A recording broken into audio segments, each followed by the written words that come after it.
로마서 강의 77번째 시간 예수를 본받아라는 제목으로 말씀을 나누겠습니다. 자, 오늘부터 로마서 15장 말씀을 다루게 되네요. 로마서 전체가 16장인 것을 감안할 때, 또 로마서 16장이 인사와 문안으로 가득한 것을 생각할 때 로마서의 실질적 결론부는 15장이라고 할 수가 있습니다. 특별히 15장 14절 이하를 그렇게 보는 경우가 많습니다. 말씀드리고자 하는 것은 이제 로마서의 끝이 보인다는 것입니다.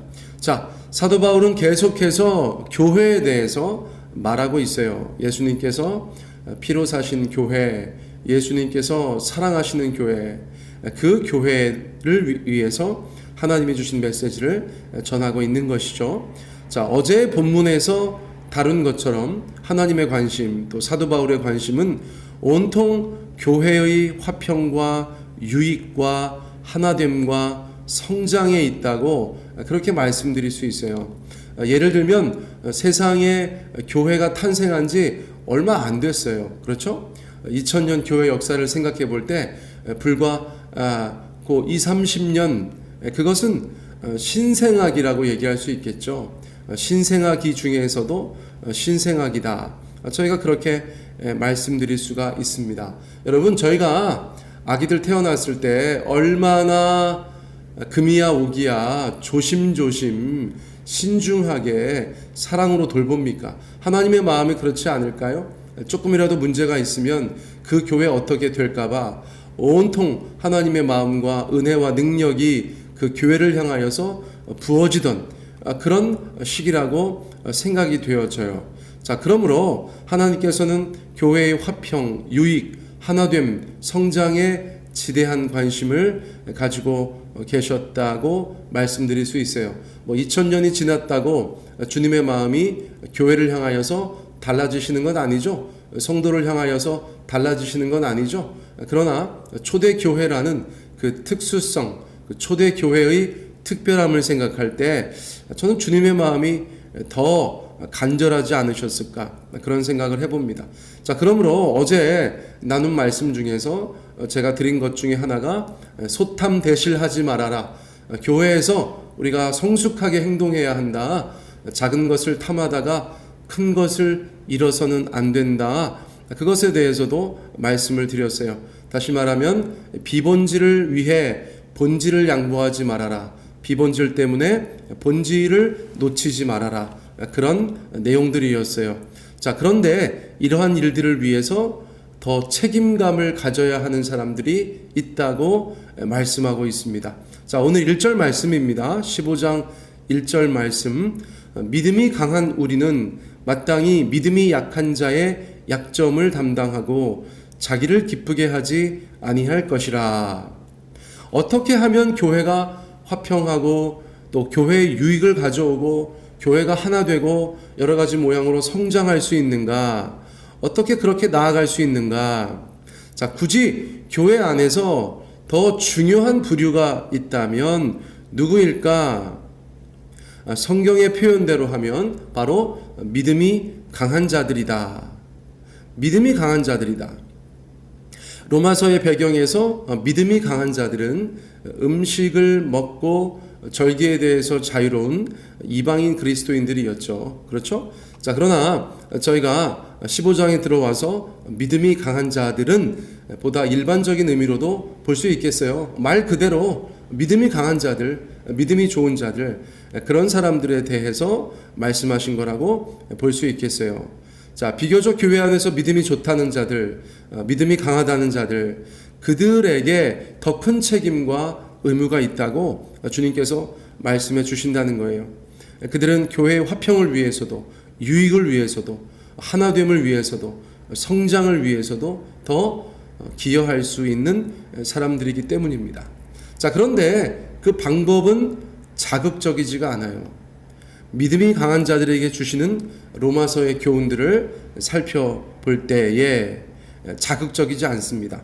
자, 4가지 정도로 말씀드리겠어요? 첫째, 마땅히 믿음이 약한 자의 약점을 담당하라. 마땅히 믿음이 약한 자의 약점을 담당하라. 자, 새번역 성경은 그들의 약점을 돌보아 주라고 번역하였어요. 자, 배려하고 이해해 주라는 뜻이기도 합니다. 자, 약점을 담당하라. 교회 안에서 뭐 저희 교회만 생각해 보아도 강점과 약점이 있죠. 어떤 한 사람을 보아도 강점과 약점이 있고, 또 교회 구성원들 전체로 보아도 약점과 강점이 있죠. 그러면 강한 자들이 약한 자들의 약점을 담당해야 된다, 그런 것이에요. 여러분, 얼마든지 적용할 수 있죠. 여러 가지 차원에서 저희가 약한 자들의 약점을 돌보아주고 또 배려해 주어야 한다. 이것은 각자가 묵상하고 적용해 볼 필요가 있다고 생각합니다. 자, 그런데 여기에서 마땅히라는 말이 인상적이에요. 이렇게 말씀하시는 것 같아요. 아니, 그럼 누가 약자들을 돌보고 배려하고 이해한단 말이야. 당연히 믿음이 강한 자들 너희들이 해야지. 이렇게 들리는 것이죠. 그러므로 교회 공동체 안에서는 믿음이 강한 자들이 그렇지 않은 자들을 마땅히 담당하는 것이다. 이것이 일종의 공동체 내에서의 원칙과 같은 그런 것이 된다는 것이죠. 혹시 이런저런 면에서 믿음이 강하세요? 믿음이 있으세요? 그렇다면 우리는 책임과 의무를 가지고 있는 사람들이죠. 약자들의 약점을 저희가 마땅히 담당하고 돌보고 이해해야 된다. 성경이 저희 가운데 그렇게 말씀해주고 계세요. 두 번째, 자기를 기쁘게 하지 말아라. 자기를 기쁘게 하지 말아라. 믿음이 강한 자는 여러 면에서 부족하거나 아쉬운 것이 없습니다. 자기 한 사람 건사하고 기쁘고 재미있게 교회 다니는 것에 문제가 없어요. 그러나 그들에게는 책임과 의무가 있다는 것이에요. 자, 예를 들어서 제가 교회 안에서의 어떤 책임과 의무와 역할을 아주 간과하고 그런 것이 저한테 없다고 생각할 때 참 얼마나 좋을까. 그런 생각을 하지 않아요. 하지 않지만 제가 말씀을 보면서 강제로 해봤어요. 강제로 해봤어요. 제가 설교에 대한 의무도 없고, 제가 여러 가지 다른 분들을 위해서 기도하거나 신방하거나 뭐 또는 목회적인 상담을 하거나 성경 공부를 하거나 이런저런 교회의 크고 작은 일들에 대해서 감당하거나 그런 것이 없으면 얼마나 좋을까.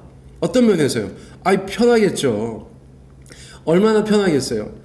때로는 그것들이 힘들고 어렵고 귀찮고 저에게는 손해보는 일도 되기 때문이잖아요. 그렇죠. 자, 강제로 생각해 본 거예요? 억지로 생각해 봤어요. 저는 교회를 섬기는 것이 너무나 기쁘기 때문에 억지로 한번 생각해 봤어요.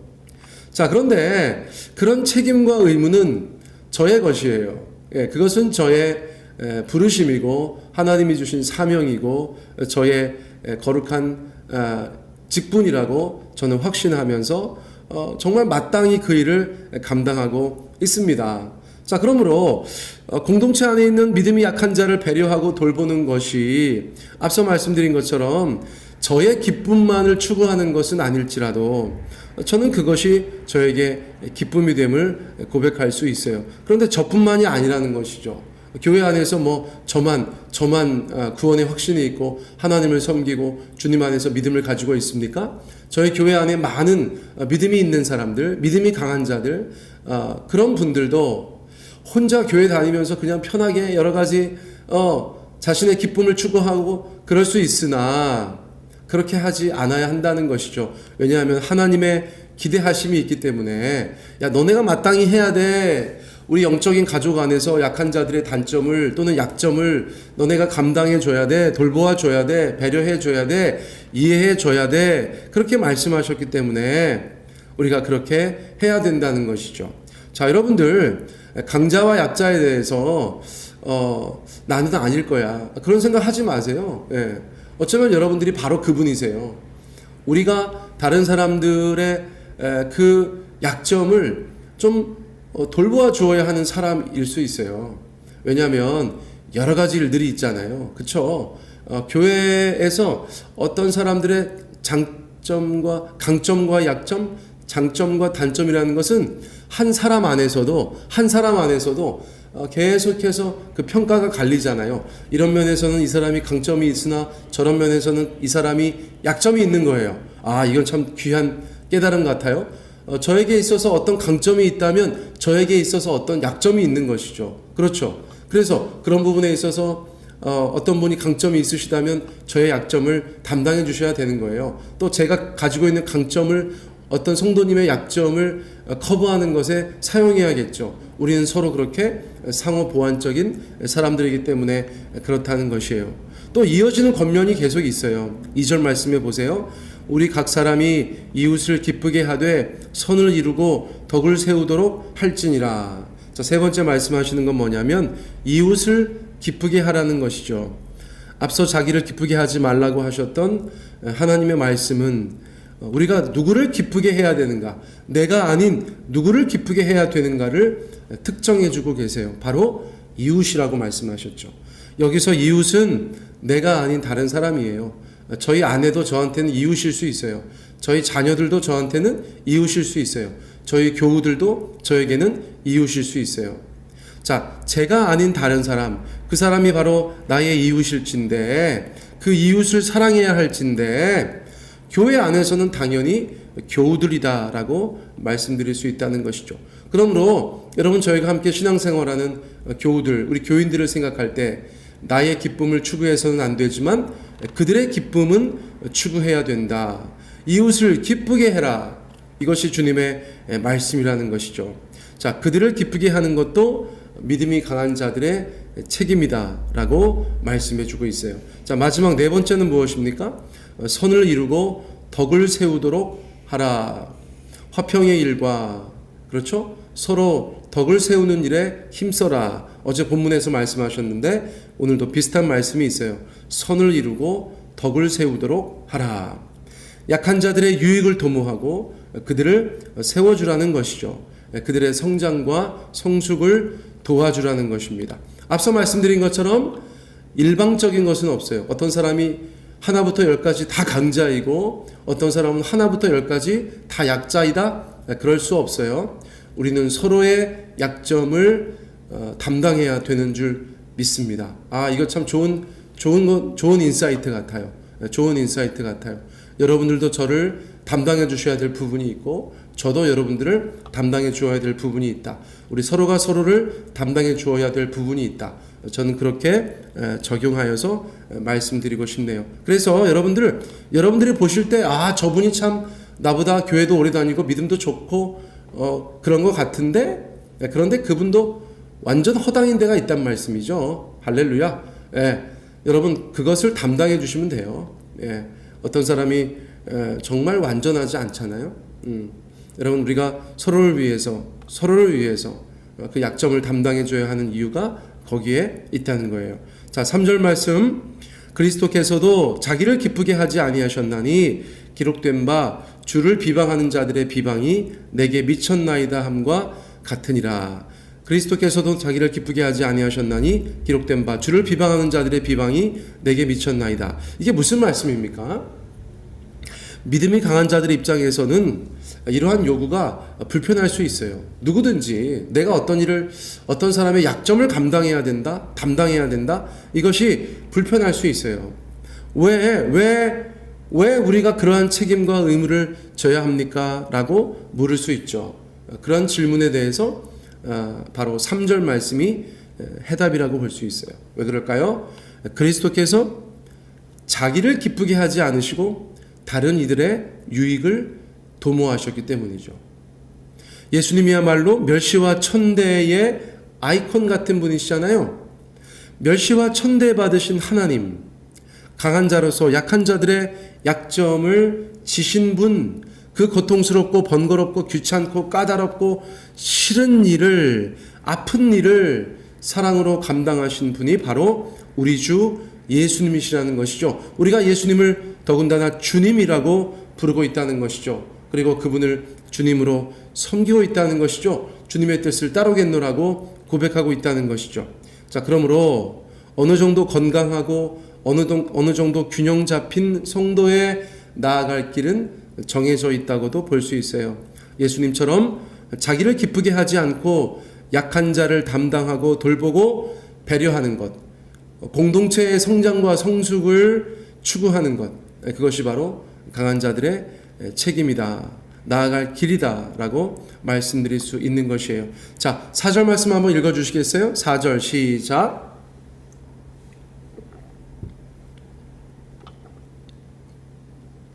아멘. 무엇이든지 전에 기록된 바는 우리의 교훈을 위하여 기록된 것이니 우리로 하여금 인내로 또는 성경의 위로로 소망을 가지게 함이니라. 이제 사도는 보다 큰 주제를 언급하고 있어요. 바울은 인류 구원을 위한 성경의 위대한 말씀이 우리에게 소망이 된다는 것을 언급하고 있어요. 당장은 교회 안에 여러 가지 기도의 제목들이 있지만 이 모든 것은 하나님의 큰 그림에 속해 있는 것이다. 그러므로 인내하고 위로받으며 소망 가운데 전진해 나아가라. 우리는 하나님의 계획 안에 구원의 완성을 향하여 함께 나아가고 있기 때문이다. 그런 취지의 말씀인 것이에요. 자, 이제 바울은 이 본문들의 끝자락에 그의 간절한 소망을 담아서 주님 앞에 기도하고 있는 것 같습니다. 5절과 6절은 기도문이라고 보여져요. 자, 5절, 6절 같이 한번 읽어볼까요? 이제 인내와 위로의 하나님이 너희로 그리스도 예수를 본받아 서로 뜻이 같게 하여 주사 한 마음과 한 입으로 하나님 곧 우리 주 예수 그리스도의 아버지께 영광을 돌리게 하려 하노라. 찬송시라고 하는 사람도 있고 기도문이라고 하는 사람도 있고, 어쨌거나 이것은 주님 앞에 올려드리는 메시지라고 볼 수 있죠. 그렇죠? 자, 그래서 로마 교회를 향한 바울의 간절한 바람, 이렇게 이해할 수 있겠어요. 자, 그들이 그리스도 예수를 본받아 사는 것이에요. 그것이 요점이에요. 5절 말씀에 너희로 그리스도 예수를 본받아 서로 뜻이 같게 하여 주사. 그렇죠? 자, 그러므로 마지막에 강조하는 그의 간절한 바람은 사랑하는 성도들이, 우리 사랑하는 교우들이 그리스도 예수를 본받아 사는 것이에요. 여기에서 그리스도 예수를 본받아라는 말은 그리스도 예수의 뜻을 따라라고 번역하는 것으로 저희가 이해하면 좋겠어요. 그리스도 예수의 뜻을 따라 살아라. 당연하죠. 예수 믿는 사람들이 누구의 뜻을 따라 살겠어요? 저희가 무슨 귀신의 뜻을 따라 살겠어요?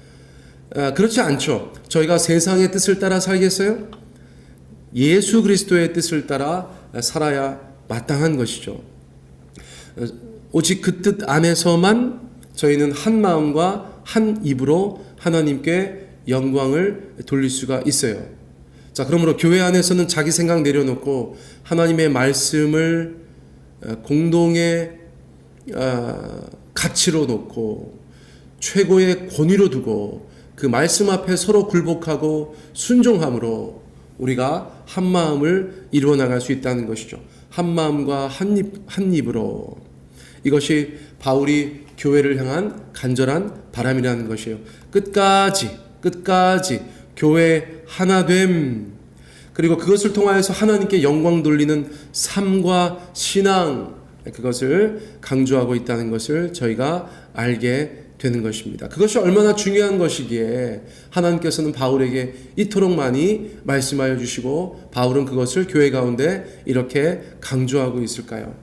사랑하는 성도 여러분, 교회 안에서 신앙에 있어서는 강한 자와 약한 자, 보수적인 자와 진보적인 자, 전통주의자 또는 비전통주의자 등등등 다양한 부류들이 있다고 말씀드릴 수 있죠. 그러므로 모든 성도는 반드시 자기의 기쁨을 먼저 추구하는 것이 아니라 다른 이들의 유익과 교회의 하나됨, 그리고 회중의 성장과 성숙을 위해서 서로 애써야 하는 줄 믿습니다. 그것이 바로 그리스도 예수의 뜻을 따라 사는 길이기 때문이에요.